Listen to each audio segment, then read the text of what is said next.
there, and down into Ohio, Chuck Gibson, and I have my Ohio t-shirt, and Chuck has written a lovely poem. I'm going to put a bit of time into this one over the next couple of weeks and maybe record it, and I'll play it on one of my shows, put a bit of music behind it for him, because I know he has a Poet's Corner over there, and I play it. I would love to have him narrating it, but I know he won't do it, so I'll give him my version of it first and see what he'll take it from there.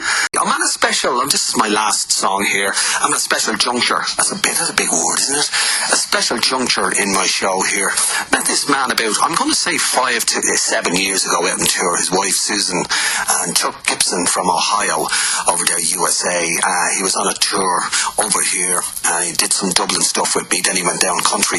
But there was always a little bit of a bond with him. He's a bit of a wordsmith himself, and takes an interest in things that I would take an interest in. And as my saying would always say, birds of a feather flock together. So he was always interested, like he's involved with a baseball team over there, and they do reenactments, and they meet their heroes, something a little bit like myself with the Dublin football team. So we had similarities, and I'm putting pressure on him and telling him he has to write a book. Sit down and start doing the book. And when he does that, well, then he'll be level pardon with myself. But he's a poet as well, and he sent me a Christmas story.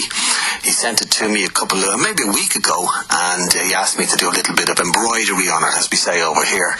And it's a lovely poem, and we're going to be finishing off the show with it. It's our way of saying goodbye to the Christmas season, and this man puts it so well. So I hope he's listening in over stateside. So first one, all over the world, it's the great Chuck Gibson, A Christmas Story, and I'm going to play it here now, and you're going to find it on the old computer here. It's lovely. I did a bit of work on it yesterday, and as I promised him by mail, next year, it's going to be number 1 all over the world, everywhere. A Christmas Story.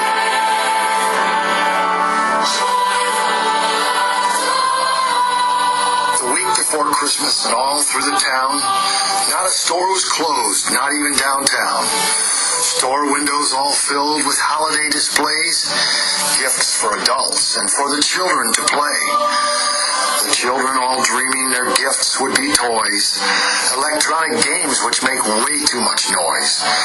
Moms with the credit cards and my bank account sapped had just fallen prey to the commercial Christmas trap. When over at the church there arose such a chatter, I just had to find out what really did matter. Away in my car, I flew way too fast. With all the snow, lucky not to crash. I arrived at the church to see such a show, only to find a light we all should know.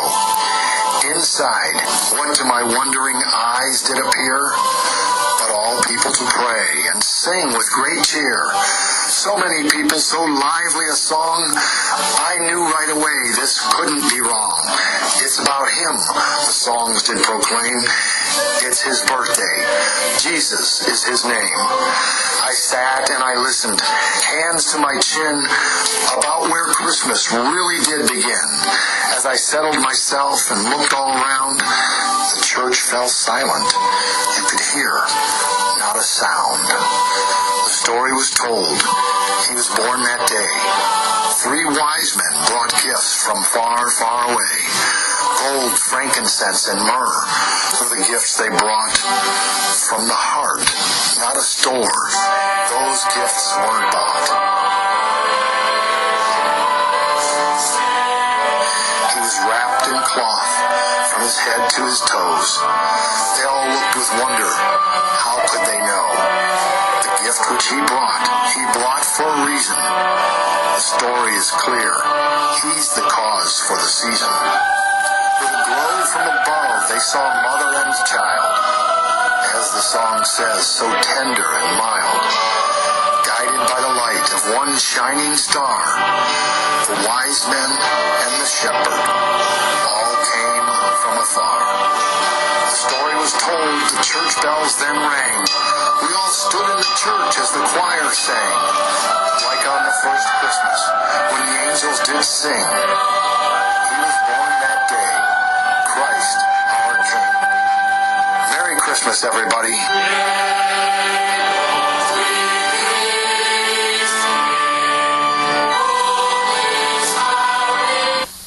Well done. Congratulations, Chuck Gibson. What a beautiful poem, and I hope you like the rendition of it there. Happy New Year to you all over there in Ohio, and Loveland, of course. You're very close to your heart, Chuck. And Susan, I hope your wife is listening in. So, from Dublin, Happy New Year to you, and we'll be talking to you all next week. Look after yourselves, and stay out of trouble. Stay out of trouble. Take it nice and easy now for the next month. Go into hibernation a little bit. Won't do you any harm.